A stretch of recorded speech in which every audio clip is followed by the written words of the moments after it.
You're listening to the B2B Revenue Executive Experience, a podcast dedicated to helping executives train their sales and marketing teams to optimize growth.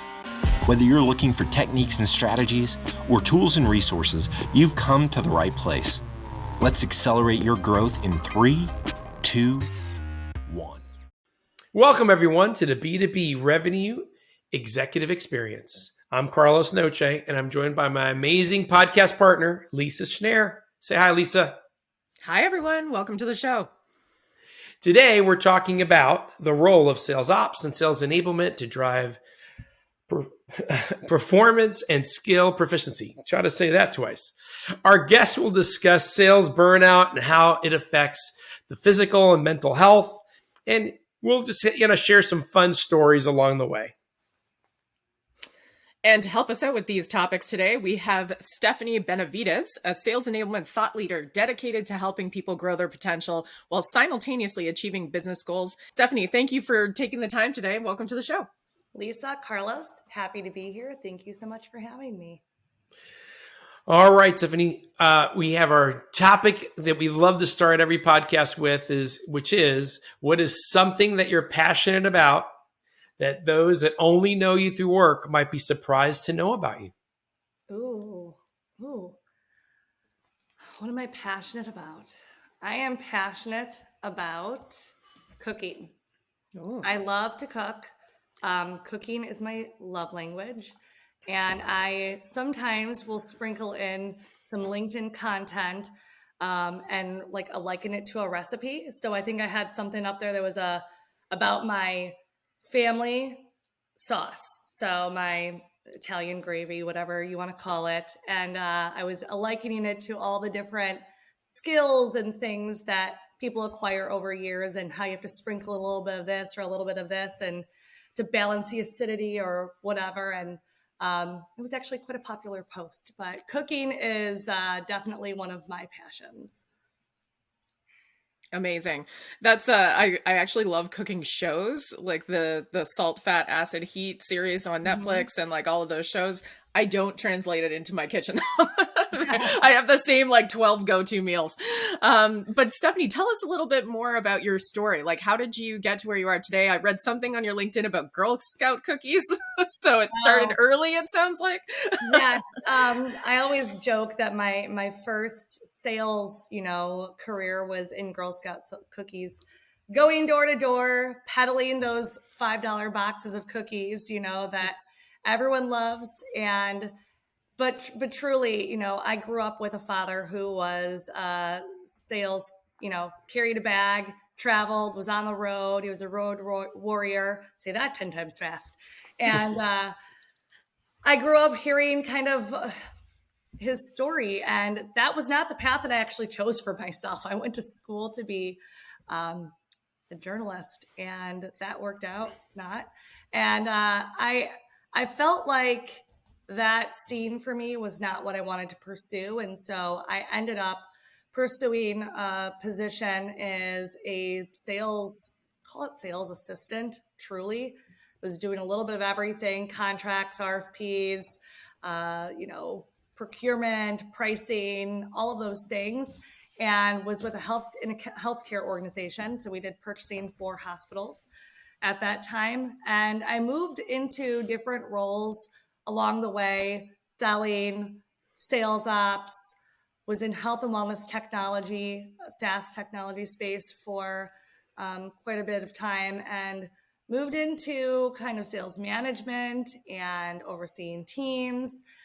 And today I work at a company. I took a leap of faith, left the healthcare space, and am now in the logistics space and overseeing sales enablement for our organization. So work very closely with all of our sales leadership, product, marketing, making sure that we're building a really solid sales engine that's predictable, consistent, and uniform. Because in startup world, those are not terms that you usually hear, right? You hear a lot of we're just trying everything to see what works. It's true. How many, even organizations, once they take off, they lack those processes and stuff in place, right? So they that's where, they go, hey, we've gotten this far, but now we need some process, or we need some Right. consistency. Process excellence is something I am very passionate about. I think I call myself a process junkie. I like it. So let's talk about sales enablement. Drawing from your experience and what you've seen out there, how does sales enablement help improve performance, metrics, and results for organizations? I liken sales enablement to kind of that baseline, or the drum beat, that's consistently underneath a song, that if you took it away, you'd be like, oh, that sounds really different. What happened? That's what I think we are bringing to an organization. That consistency that we're providing, up-leveling in skills, that we're providing, tweaks here and there to pitches, to demos, trying new things, A/B testing on cadences, providing coaching. It's those little tweaks. If you improve something by 1% every day, think of the accumulation of that over time, right? Again, it's kind of that consistency every day. It's not super showy. And I think that that's what most sales leaders are expecting: extravagant results immediately. Like, you've been here 3 months, Stephanie. What are you doing? I'm like, well, I've built out this, and this. And these are going to be the foundations and elements, an LMS content library, new cadences, new this, new that. These are all going to be foundational things that people can tap into along the way. Oh, and by the way, we're probably going to have to change these in 4 months, because what worked then is not going to work now. So that's how I liken to what sales enablement can bring to organizations, and how you can understand lagging indicators of what's not working, right? And you can see in your reporting and data, okay, we need to tweak this because we're finding that, in our review of calls, that people are falling off at this part of the demos. And so maybe if we change that, that might push people to, purchasing quicker. We could go into some specific examples if you want, Carlos, but I'll pause there. No, that's good. I'm not trying to complain about sales enablement, but sometimes, not Stephanie's organizations, they dream up stuff without really talking to their customers. And I'll give you an example. Like, I have one account, they dream up this opportunity inspection that was uber complicated, didn't refer back to anybody in sales and what they're doing now. And then they go to roll it out and they go, hey, they're not using it. And go, well, you dreamt this in the back room with a bunch of people that don't sell. Yeah. That's not the first time I've heard something like that. That is not new reactions that I've heard before. That is something that I think most sales enablement professionals tend to kind of do things behind the scenes in silos without getting the buy-in from their sales leadership. But at the end of the day, who is your customer? Your sales reps, your sales leadership, because at the end of the day, it has to work for them. And so if you go dream up these things in a back room, in a garage, how's that going to work? I often find that, scorecards or these templates or these inspections of whatever, Salesforce, pipeline hygiene, whatever it may be, you have to make sure that it's going to work for the people that are doing the function, and not just some ancillary checkbox. And okay, we think that this is going to help, but does it actually move the needle? What does it help do? Are you providing this XYZ template for pipeline review because it's going to keep you organized? It's going to keep your key initiatives that you're working on and your focus. Okay, maybe like that's something we should talk about that lives outside of Salesforce. But if your organization is truly data driven and you have to go to this one report, well, could you build some sort of a workflow that brings all this information into your Salesforce instance and you don't have to fill out a form? Great. So I like to think smarter, not harder. Don't make more work for people. Right. Nobody loves filling out forms. Nobody loves creating scorecards for the sake of creating scorecards. Yeah. When, like you mentioned earlier, like listening to call recordings and seeing where we're dropping off, I think there's a great role for sales enablement, but it kind of comes in, two sides. One, you just mentioned, you got to know your customers. And, are we interviewing our customers and sales or whatever the group is and understanding what's going on in their business, what's working, what's not. The other piece, and you kind of said it in a way, is, hey, are we looking at the data, right? Do we look at call recordings? Are we looking at, hey, you realize when we do follow our sales methodology, we have a 2x higher ACV. Because sometimes the sales reps and leaders don't realize it unless someone from enablement kind of brings it to the table. Yeah. So I think there's two important sides of it. How do you motivate, especially newer sales professionals coming into the mix, to actually follow some of these behaviors and, and do some of the things that we're recommending? Look, I think habits are not built overnight, right? Recommendations don't just come from the sky. And so I think building some sort of a suggested playlist of, here's the best things that are going to help you and why, and provide them the outcomes of the why. Like, there's always got to be a with them, what's in it for them or what's in it for me. If you don't point out those things early on, hey, if you do this, this, and this, you could successfully close more business by just tweaking these things. Again, it's that 1% that you're changing every day or every week. I think that if I were my younger self, if I could look back at my younger self and someone said to me, hey, if you just change these 3 things about your work flow, you would achieve this, this, and this, and make more money. Does that sound fair to you? Does that sound like, I'd be like, I'm in.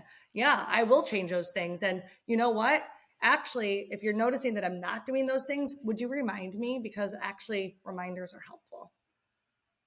That's a great point. Any other specific examples of strategies that you've tried in the past that you share with us and our audience to kind of give them some ideas of, hey, here's some things to try out with your teams? Yeah, I would say due to this interesting market, I've had some turnover on my own team, which I don't love to admit, but at one point I had sales coaches on my team. And I think their role in providing a place of vulnerability, a safe space outside of their managers, was really key to some of these people's success in moving the needle in, again, that habit building. I think managers can be great coaches as well and motivators, but those sales coaches that I had on my team, I felt like they had this extra just layer of trust and credibility that was built with people that allowed for people's guard to just come down and really, and we were very careful about not making it therapy sessions or venting sessions, but giving them practical tools, resources, guidance, oversight was really key for some of these teams to take those middle performers and move them up. I love that as a formalized role, because I think that, as someone I was a manager often of SDR teams. Mm-hmm. However, I ended up in situations where I would coach AEs as well because of that exact dynamic you're just describing. Is it's like, okay, they didn't really feel like they could talk about whatever with their manager. So right. Being a manager and having the experience I had, they would come to me. But I love the idea of creating that sales coach specific role. And then it's just you've got your point person there who's going to help you, that you can talk to. And then also love what you said about making sure it's not a complete therapy session. Yeah. I mean, sometimes it's hard to keep the rails around the conversation, and people have gone through a lot these last few years personally. So maybe that is affecting their mindset, but to make it constructive, right? Right. actionable feedback, like things we can actually apply and not just, yeah, okay, I'm going to go off and vent. Yeah. And I would say it was pretty structured in a way where we had a system that would provide some data, that we had, again, kind of a formalized approach, and they would go from there. So I felt like That's nice. If I'm able to bring that role back to my team, that was really, maybe this is my plea for that. But maybe others are looking for ways to bring some structure to their teams and think outside the box of how they could motivate their teams in a different way without some sort of reward. It could be a person that kind of helps build that cadence. There was one other thing I was going to mention, and I forgot. My brain is clearly not working. So let's just scratch that last piece. Well, hey, talking about having dedicated people that can help coach you, you brought something to mind. A lot of times in Lisa and I's practice, we're helping reps, organizations with a sales process methodology framework. But the biggest thing, especially in all the years I've done this, is, hey, managers got to coach and basically inspect what they expect. I like the fact that you go, hey, we're putting so much pressure on managers to manage to a number and become coaches for folks. It's nice to have other people to help support that, especially other personalities, because, right, not everybody's cup of tea or style. So it's nice to have more than one coach, which is your manager. Carlos, what I had said, I forgot, kind of popped back in my head, and I think you kind of sparked that response. So if you couldn't do the sales coach role, and maybe you want someone else from management to provide that level of inspection for what was your saying? Got to inspect what you expect. Thank you. Yes.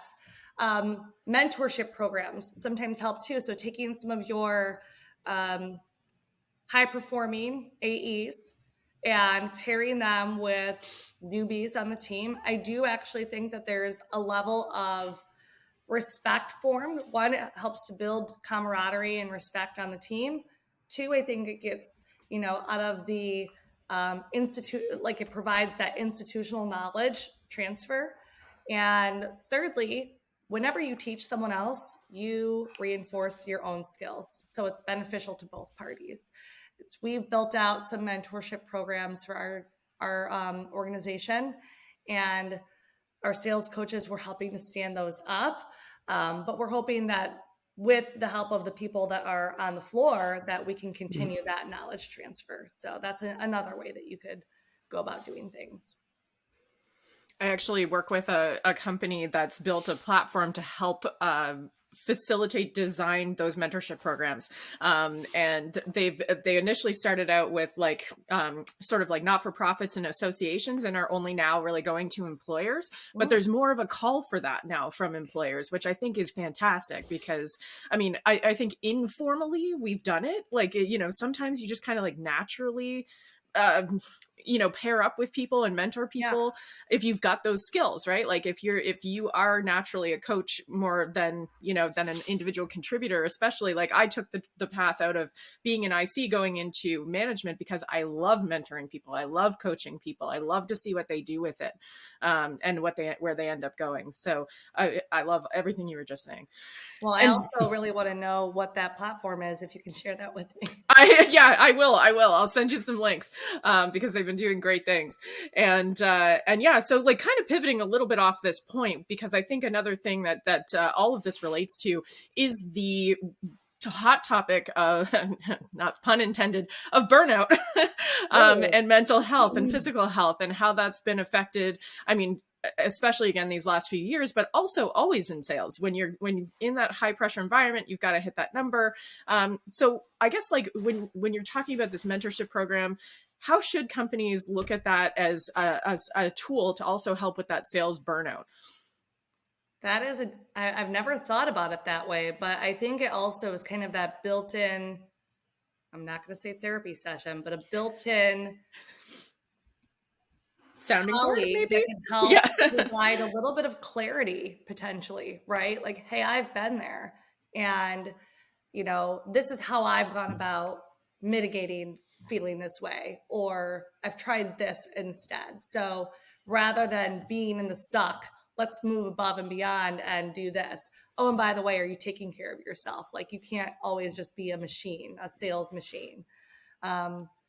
So having worked in the health and wellness tech space for 15 years, say, we were selling platforms that would help mitigate burnout and stress and mental health and all of those things. So it is topics that are very near and dear to my heart, that I think I've brought that with me for the rest of my life, because I am also just very interested in health and staying healthy and practicing healthy habits. And so I think May was Mental Health Awareness Month. And so even some of my Stephanie spicy sales tips that I would put in our Slack channels embedded some healthy mental health things. Loadsmart was definitely doing some things. We do practice what we preach, and we have loady time where we're able to unplug.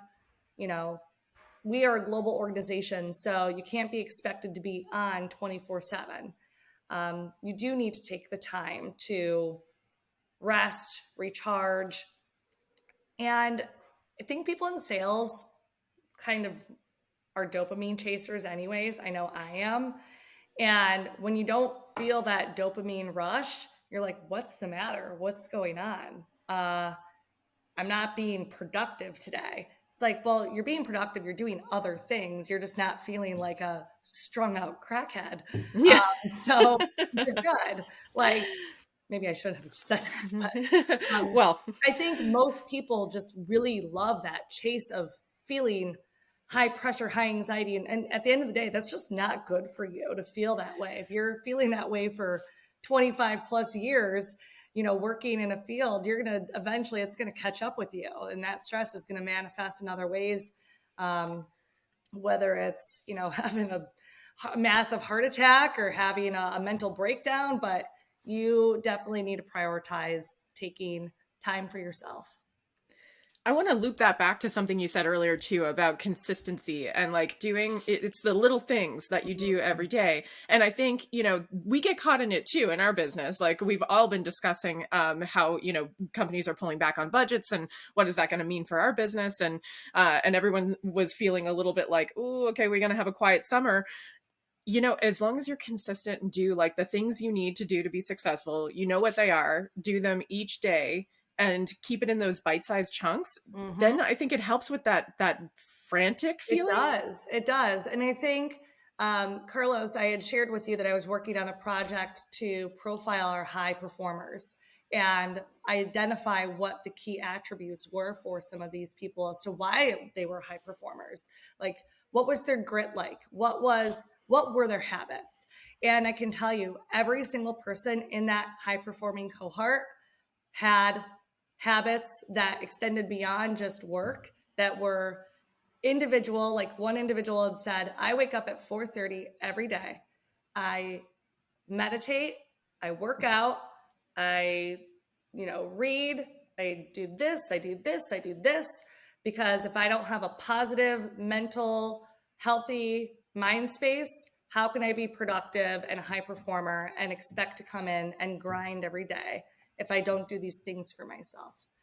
And again, those healthy habits or just habits in general, if you don't do them consistently, then you're going to have an inconsistent output of performance in any of the places of your life, right? So whether it's taking care of your family, yourself, your eating habits, your workflow, you have to find a flow that works for you, because it's not one size fits all either.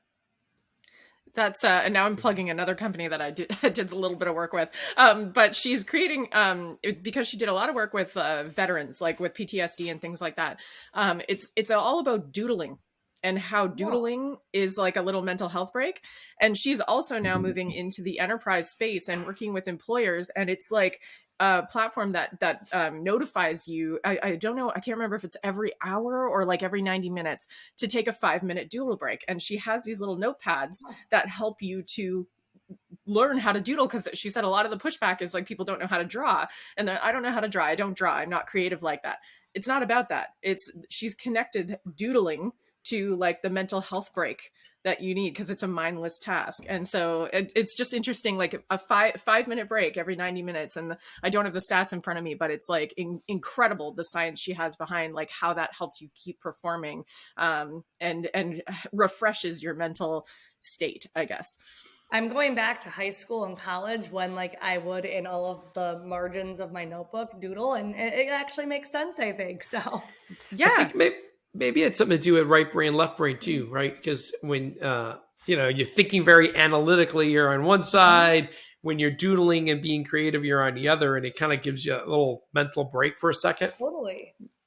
Yeah, it's really interesting. She actually sent me one of the little notebooks, and I tried it. And for 5 days, like she does this like doodle challenge for 5 days, just take 5 minutes every couple hours and doodle and see how, and it was really good. It was like anything, like walk away from your screen for a bit, like look out the window, take a quick walk. Like even if it's just around your house or around your office, like just disconnect for a few minutes every few hours. And it's incredible how it helps you to stay productive. I would also say, this is not exactly the doodle break, but I would say even just breaking up your day as a seller, right? Like if you sit in front of the screen all day, every day, you've got to break it up in terms of, even myself, I've taken meetings. I know everyone loves to see each other. It's great. But I've had bosses in the past that hated huddles, hated like the quick jump on, just call my cell. And I'm like, I am fine with doing that. So there are times now with my own team that I'm like, you know what, rather than, I love seeing your beautiful face during our one-on-ones, but I'm going to take a walk. Or if I'm in the office, I'll be like, do you want to go take a walk during your one-on-one? Like, put it, you've got your cell phone with you. We can look at the agenda to keep us on task. But if we're not sharing things on a screen, let's go for a walk. Let's break up our day. Let's go do something, because I think it just helps to, again, break up the monotony. Yeah, I love that. The walking meetings is like, that's something I did at the last company I was with. I started to do that. Like, let's get outside for a second. If the weather's decent, let's just get outside. And like you say, as long as we don't need our screens to share something, just even like, or go to the kitchen or go, just go somewhere. Yeah. I love that. So I want to just ask, because you were recently interviewed by the B2B EQ podcast, where you shared about high EQ employees. And so like, how does this tie in as far as like your experience and what you've noticed companies doing for those, to attract those high EQ employees? Yeah, I think there's definitely, I think it goes back to the habits, like understanding what makes people tick, right? I think there are certain behavioral questions that you can ask in your interview to understand what makes people tick, what is their resilience, and, can you gauge how hard of a worker they are? I don't know, maybe. I think some people could be good, have good responses to questions.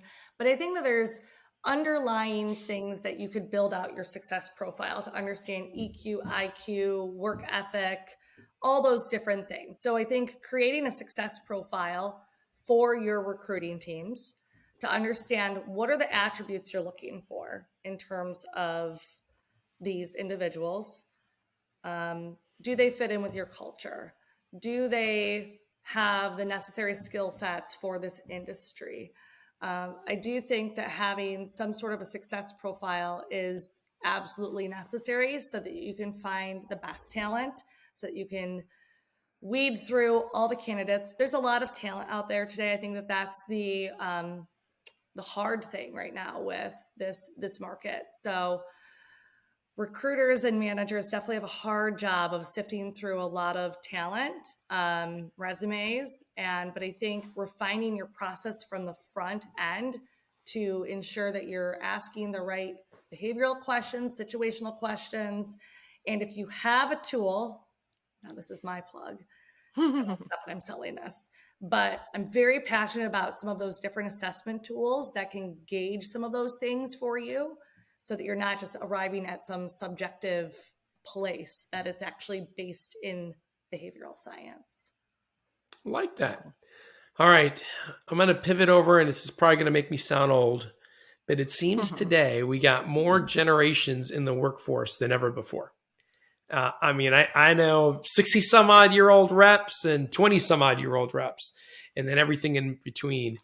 So, Stephanie, any ideas on how do you motivate, these folks? Because I'm on the older side, so traditionally we're motivated by money and title, and that's kind of what hey, that was good, right? The rest we'll figure out.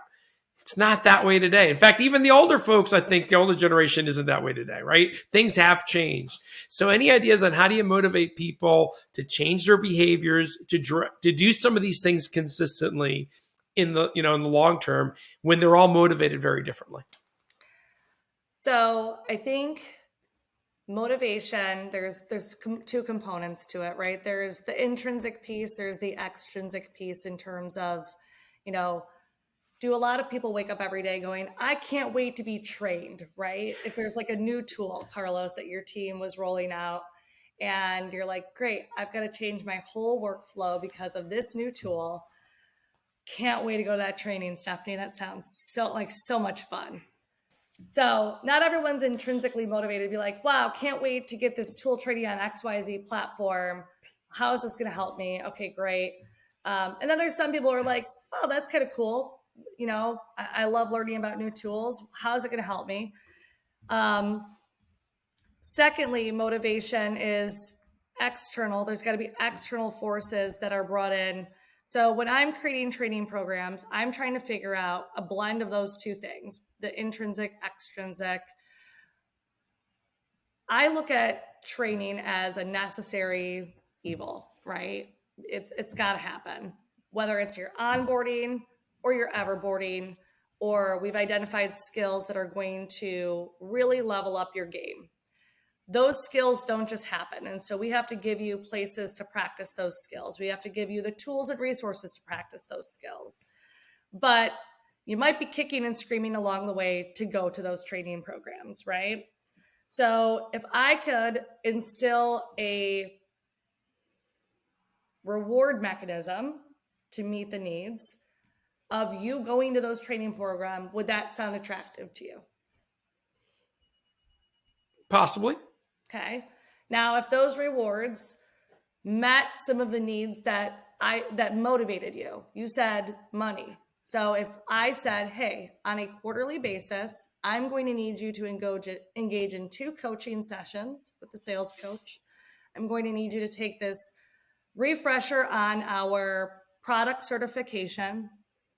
And I'd like for you to attend 2 of your choice freebies, elective courses within 6 months period of time.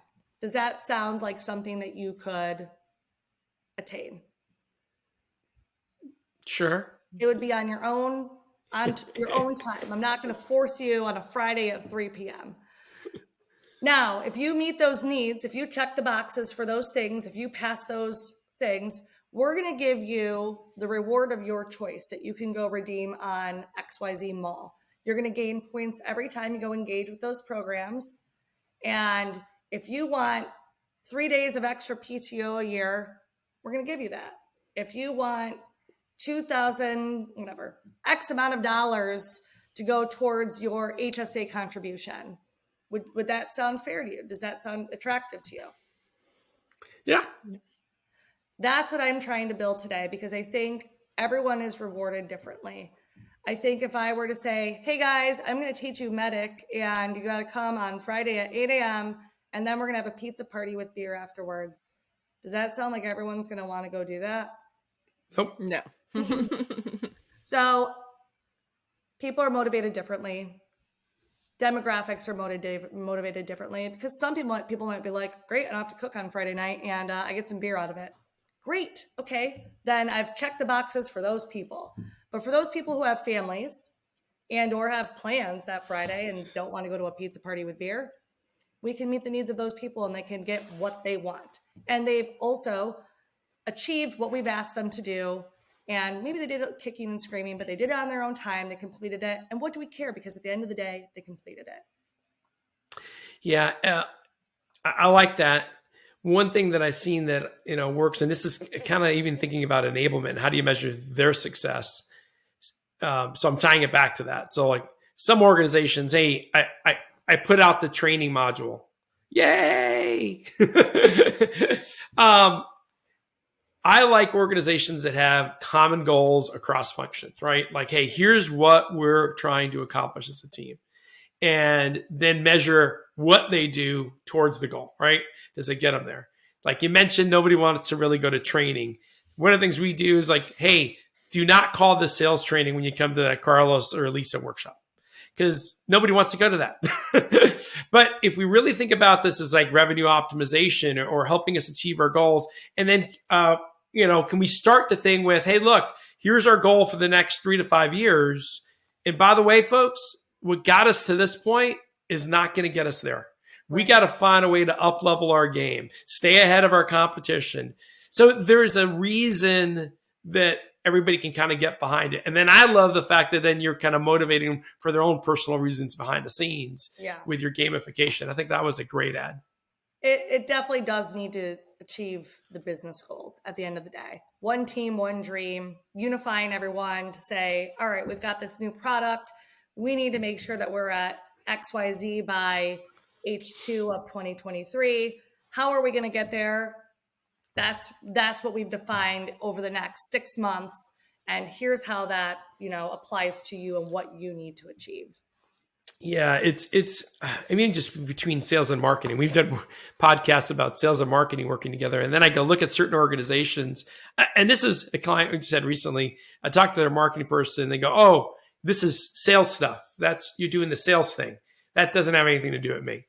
I will tell you that she actually sat in on the coaching workshop. She sat in on the actual workshop with reps.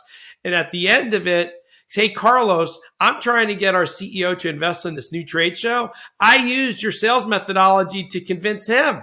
And she shared that with the group.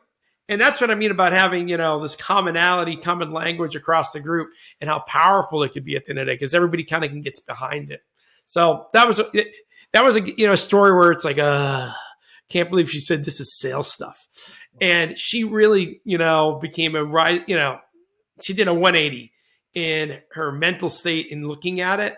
And when we went around the horn of, hey, what are you going to do to make this successful in your organization? She talked about how marketing was doing things to align to the sales success a lot more versus, hey, I do my thing and they do theirs. So I thought that was awesome. That is awesome. You should be happy that one of your students actually applied their knowledge. Yeah, we love when that happens. We're like, oh my gosh, you're actually using it. That's amazing. Yeah, we love those success stories. So just to kind of pivot back to something you mentioned briefly at the top of the show was that your background was actually, you went to school to be a journalist. And so I'm curious, like, has that journalism degree helped you communicate more effectively? Like, has it helped you to achieve the goals that in the role that you're doing now? Looking back, I remember feeling a little crestfallen with the decision of saying, you know what, I don't know if I want to go move to Iowa or Idaho and do the soybean report. It's just not in it for me. I'm going to pursue something differently. What I think journalism allowed me to do was be a more effective communicator in multiple ways. Thinking on my feet for podcasts, right? So I think it actually is a transferable skill for me to be at the front of the room facilitating, create video components that are short, micro, snackable pieces of content for people, stakeholder management in terms of strategic communications, whether it's written, verbal, and otherwise. There's so many different transferable skills. And I actually read a really powerful post from Zoe, and I'm going to screw up her last name, Zoe Hartzfeld. I don't know if you follow her on LinkedIn. She's got great content. She talked about transferable skills and how she landed a running scholarship, having never actually participated in long distance running before. Wow. And some, coach came over and gave her a scholarship. And I think, at the end of the day, whatever you studied in school, whatever degree you've had, find some of the transferable skills that you've mastered, whether it's commanding the front of a room. I think salespeople, a lot of people probably have communications degrees, right? So find ways that storytelling 101 could be brought to your demos or could be brought to a conference room with the big table. So we talked a lot about habits today, and I firmly believe in habits. Whether it's building out my day into chunks of time as to what I'm focusing on and setting an alarm after those tasks are done to make sure that I move on, and because work is always going to be there. So finding the habits that work for you. If you want to be that person who wakes up at 5 a.m. and hits your gym, you be that person. But find what works for you, because it's not one size fit all. Love it. Really good advice. Stephanie, cannot thank you enough for taking the time today. If anybody was interested in contacting you to speak more about these topics or potentially like hire you as a speaker, what's your preferred method for communication? Well, I am easily found on LinkedIn. So you can find me. It's linkedin.com, smbenavidez.com. And otherwise, if we do drop my email in here, we could drop my email in here as well. Okay, great. And so it's been great having you on the show, Stephanie. Again, thank you for spending the time with us. Thank you so much, Lisa and Carlos. I hope you have a wonderful day. Thank you again.